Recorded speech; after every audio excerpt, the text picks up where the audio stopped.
The concept that humanity is teetering on the edge of a third world war is no longer the domain of the lunatic fringe. Those of you who have been paying attention know that in reality, the war is already underway. In this video we are going to examine the profiles of the key players and the alliances they've formed, expose their motives, and present evidence of crimes that they've already committed. Russia, China, and Iran have all explicitly sided with the Syrian government. Russia is providing air support, advanced anti-aircraft missile systems, heavy weapons and training. Iran, for its part, has troops on the ground. For the time being, China is more preoccupied with the ongoing tensions in the South China Sea, and has not flexed its missiles in Syria, as of yet. However, they should always be considered a wild card variable. The current Iraqi government is also a wild card. In 2015 they began to indicate where their loyalties lay in several meaningful ways.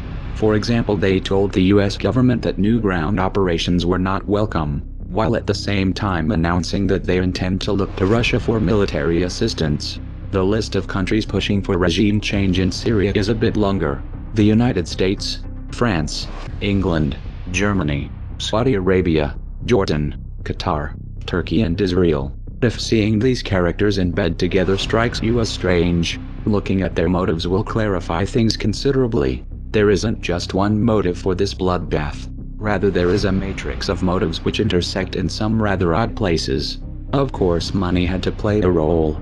In 2009, Qatar put forth a proposal to build a natural gas pipeline which would have passed through Saudi Arabia, Jordan, Syria, to Turkey and into Europe. The president of Syria, however, rejected this proposal.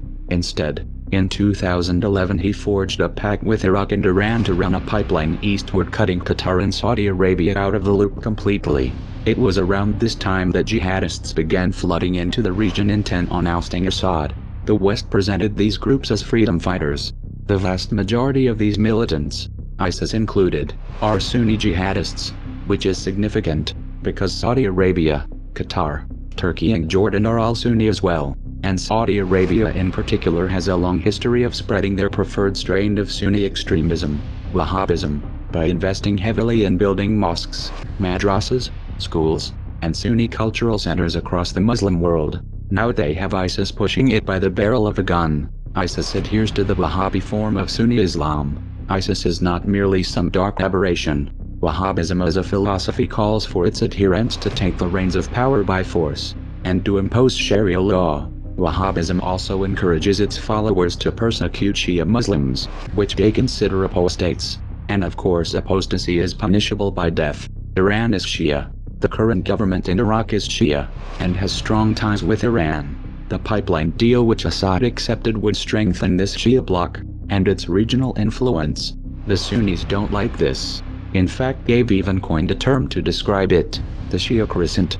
Israel also doesn't like this Shia crescent at all, and they have decided to work with the Sunnis to form a parallel bloc to counterbalance Iran's influence. That's why Israel has launched numerous airstrikes against the Syrian government over the years, and has provided medical care, logistical support and safe passage to known jihadists.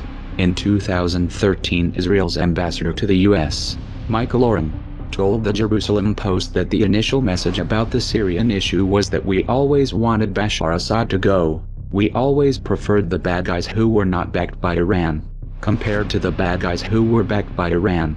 He said, this was the case. He said, even if the other bad guys were affiliated to Al-Qaeda. Let that sink in for a moment. Now at this point, if you were to ask any of these governments directly whether they are arming and funding jihadists in Syria, they would claim that they are only supporting the moderate rebels, specifically the FSA. However, FSA commanders have gone on record to say that they cooperate with, and conduct joint operations with al-Nusra, Al-Qaeda's official branch in Syria, and ISIS and al-Nusra have officially formed alliances. And it is well established that the FSA command has been dominated by Islamic extremists for years.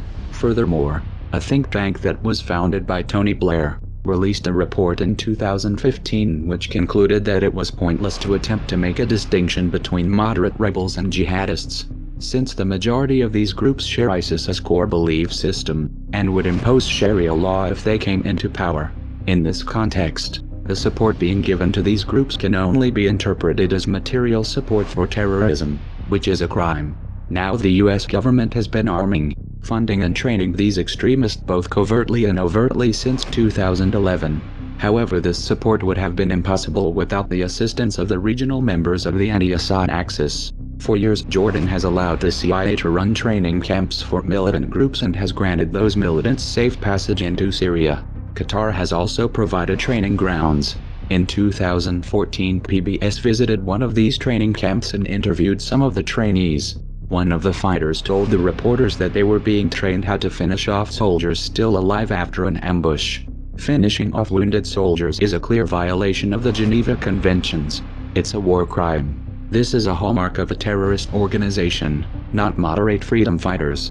Turkey has been the primary route for material and personnel headed in and out of jihadist territory for many years. A blatant example of this was 400 tons of weapons that were looted from Gaddafi's armories, shipped to Turkey and then moved into Syria in 2012.